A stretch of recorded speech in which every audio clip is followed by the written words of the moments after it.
Você escreveu perguntando o que eu acho da religião chamada Congregação Cristã no Brasil. E é difícil explicar para você o que eu acho, porque eu sei que você está debaixo de uma carga muito grande de uma concepção de fé que está associada a uma religião. A fé da qual eu estou me referindo a você, é aquela que existe independente de existirem cristãos no mundo, ou igrejas, ou congregações, ou denominações. A fé verdadeira é a fé em Cristo, não a fé em cristãos. É por isso que eu achei apropriada a história de José e Maria, que seguiam os irmãos pensando com isso que estavam onde Cristo estaria, mas acabaram perdendo o menino Jesus de vista e foram obrigados a voltar a Jerusalém para procurar o menino. Eu não tentaria explicar isso para algum novo convertido da congregação cristã no Brasil, porque isso poderia até abalar a fé dessa pessoa. Mas como você é uma pessoa esclarecida, eu vou tomar a liberdade de explicar. Não deixe o cérebro do lado de fora da porta quando você vai se congregar. Deus nos dá discernimento para compreender a sua palavra através do seu Espírito Santo. E nós não devemos aceitar cegamente o que alguém diz ser palavra de Deus. Só porque a pessoa fala com voz solene ou diz estar falando em nome do Senhor, não é isso que torna algo a palavra de Deus. É algo sério alguém dizer que está recebendo uma mensagem de Deus. Fala, meus irmãos, o Espírito Santo está me revelando e tal. Isso é seríssimo. Eu me lembro de um sujeito que ao final de um treinamento de vendas que eu estava ministrando numa empresa, e no final todo mundo saiu da sala, ele veio conversar comigo, aí ele se identificou como cristão e me deu a maior bronca, dizendo que tinha uma mensagem de Deus para mim, porque em nenhum momento do treinamento de vendas de 2 dias que eu tinha ministrado naquela sala, em nenhum momento eu tinha falado do Evangelho para as pessoas que estavam participando do treinamento, para os vendedores. Eu nem poderia fazer isso, porque as horas que eu passo em treinamento, numa sala, estão sendo pagas pelo cliente. Para quê? Para ensinar a sua equipe, a equipe da empresa, a vender mais. E seria antiético eu gastar esse tempo que ele está pagando com outro objetivo, e eu estaria também, no certo sentido, roubando o meu cliente.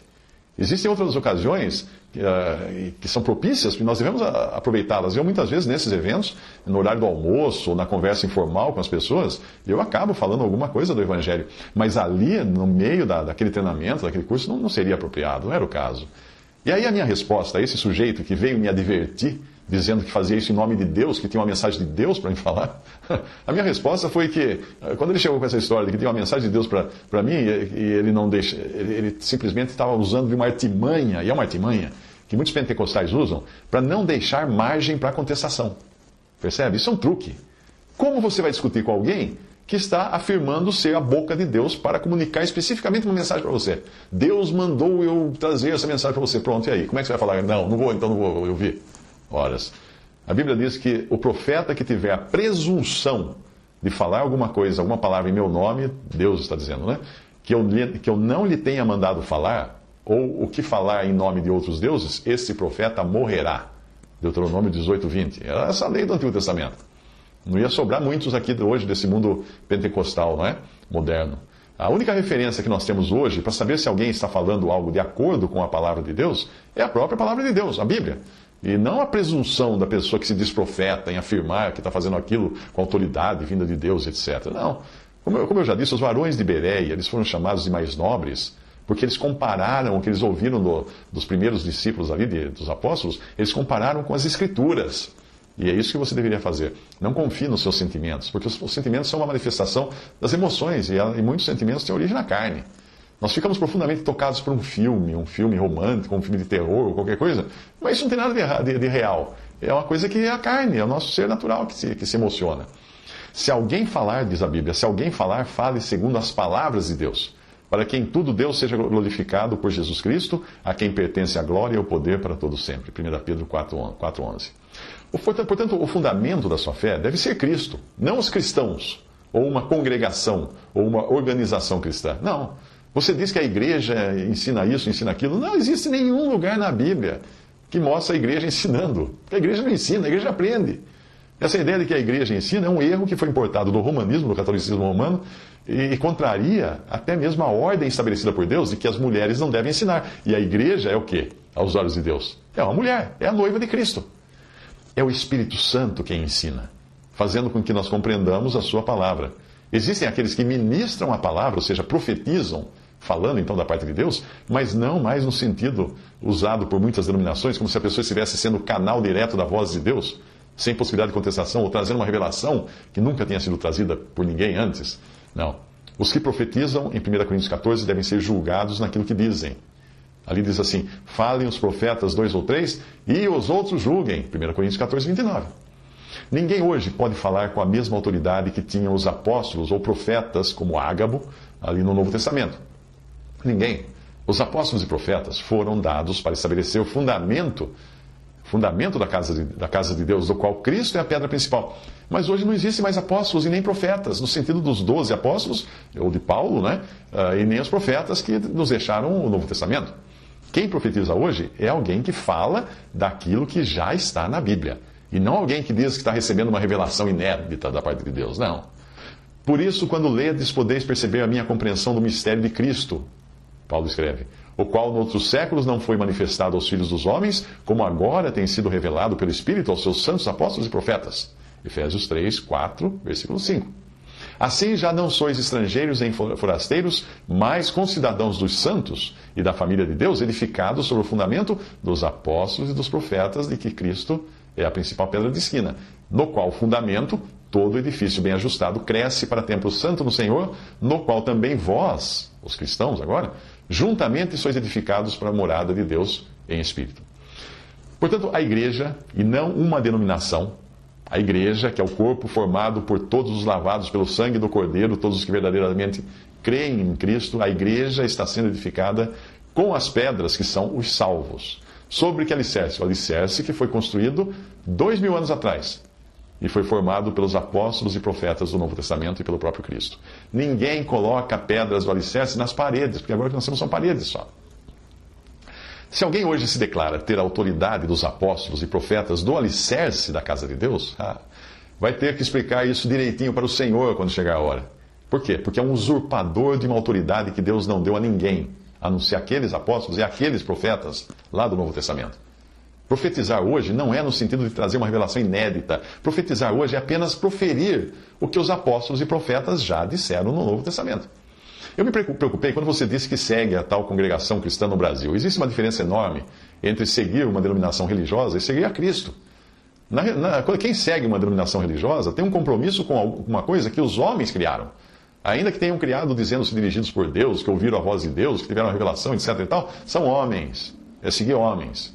A maioria das religiões e denominações que tem por aí diz isso, que começaram assim, que receberam uma revelação, que porque o líder deles um dia teve um sonho, porque Deus falou com eles. Então, todas começam assim, essas pentecostais principalmente, a maioria começa assim.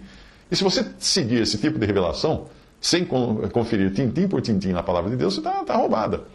O número de igrejas por aí dizendo serem a única verdadeira e que foram criadas por uma revelação recebida de Deus, dada por Deus, por alguém, esse número de igrejas assim só é menor, só deve ser menor do que o número de pessoas nos sanatórios que dizem ser Napoleão. O orgulho e a vanglória de querer ser Napoleão ou um novo profeta de Deus não são coisas muito diferentes. Todo mundo quer, nos hospícios, muita gente quer ser Napoleão, quer ser o rei de Roma, quer ser qualquer coisa importante. Ninguém quer ser aquele coitado que pega o ônibus às 5 da manhã para ir trabalhar. Todo mundo quer ser alguém importante. Deus não criou nenhuma religião ou denominação religiosa. Deus jamais daria a alguém a revelação para criar uma igreja. Porque a igreja já foi criada em Atos, capítulo 2. Porque se Deus tivesse criado uma denominação religiosa, Ele estaria dividindo os crentes por diferentes nomes, por diferentes títulos, diferentes líderes. E a igreja, a Bíblia chama isso de carnalidade. Como é que Deus ia criar carnalidade?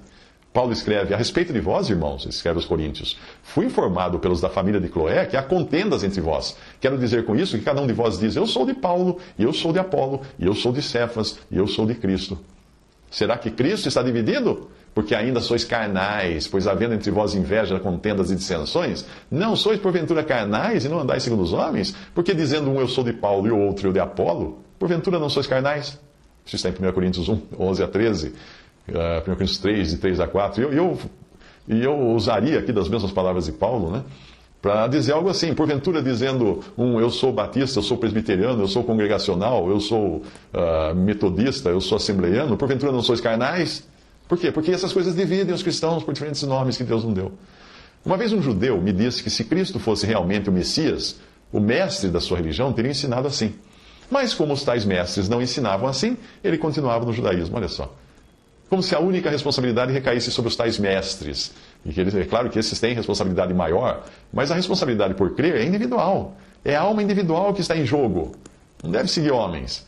É complicado até explicar para você no que eu creio, porque você está tão condicionado a associar fé com um lugar, com um templo, com uma congregação, que não vai conseguir entender. Eu continuaria crendo igual, mesmo que fosse o único cristão na face da terra, porque o fato de me reunir com outros cristãos, outros irmãos, é só isso, é uma reunião de comunhão, de adoração, não uma associação que cria ou mantém um dogma para ser crido de todos os que estão sob o seu teto. Não é assim. Tanto é que na maioria dos lugares onde os irmãos com os quais eu tenho comunhão, na maioria dos lugares onde eles se reúnem, somente ao nome do Senhor, eles fazem isso numa casa de alguém, num apartamento, numa garagem, numa escola. No Egito, tem irmãos que fazem até reuniões em barcos no meio do Rio Nilo, para não serem perseguidos por muçulmanos. Não existe uma organização quando congregamos somente ao nome do Senhor. Existem apenas pessoas que se reúnem em qualquer lugar. Portanto, não enxergue, quando eu falo que eu estou congregado ao nome do Senhor, não enxergue isso como uma religião, que eu sigo uma religião, que eu sou uma igreja da qual seja membro. Não sou membro de nada. Sou membro do corpo de Cristo só. Existem pessoas que acreditam que apenas uma religião leva a Deus, porque o que acreditam, na verdade, não é no poder do sangue derramado na cruz. Elas estão acreditando na capacidade do homem que criou essa religião e na capacidade dos seguidores de obedecer uma lista de leis e regras que, claro, vão ser diferentes de uma religião para outra. O raciocínio é simples. Se a religião X tem a lista de regras mais correta, obviamente essa é a religião de Deus, e só será salvo quem estiver ali, já que entre as regras listadas está a regra de estar ali. Parece familiar a você? Será que eles ensinam onde você está na congregação cristã no Brasil, que aí é onde a pessoa deve estar para ser salva? Será que é isso? Você me responde. Pensar assim é um terrível pecado. É usurpar a Deus o direito de salvar com base na suficiência completa do sacrifício do seu Filho na cruz, de Cristo. É dizer que Cristo não seria suficiente para salvar se um fulano não tivesse criado uma religião no ano de 1900 e alguma coisa. É também dar ao ser humano uma participação no crédito da sua salvação. Porque se eu fui alguém que seguiu direitinho as regras, não faltei um dia nos cultos da tal congregação, salva de palmas para mim. E algumas palmas para Cristo, né? Porque eu estarei salvo por causa da minha perseverança, do meu esforço. Ora, acreditar que somente na congregação cristã no Brasil que você frequenta é possível ter salvação, é negar que a nossa natureza seja tão vil que ainda poderíamos encontrar algo na nossa natureza carnal capaz de seguir regras e mandamentos. Tentar falar assim é dividir a glória de Deus com homens, com uma organização. E o que é mais perverso é fechar o caminho a Cristo para alguém que não tem acesso a essa congregação. Será que você é cúmplice de um pensamento assim? Uma religião que estabelece algum fundamento de salvação que não seja o próprio Cristo, seja esse fundamento uma lista de regras ou a necessidade de ser membro dessa religião, uma religião assim não é de Deus. Não é de Deus, ainda que tenham pessoas ali que sejam realmente convertidas, mas o sistema não é de Deus. Porque ninguém pode pôr outro fundamento além do que já está posto, o qual é Jesus Cristo, escreve Paulo em 1 Coríntios 3,11. Quando é que foi posto o fundamento sobre o qual você alicerçou sua fé? Se foi há 2000 anos, é o mesmo fundamento sobre o qual os cristãos convertidos ao longo dos séculos colocaram sua fé. Mas se for um fundamento que teve uma data de fundação posterior, não é um fundamento colocado por Deus, porque ninguém pode estabelecer outro fundamento. Em João 3,16, nós lemos que Deus amou o mundo de tal maneira que deu seu Filho unigênito para que todo aquele que nele crê não pereça, mas tenha a vida eterna. E o que você está dizendo aí?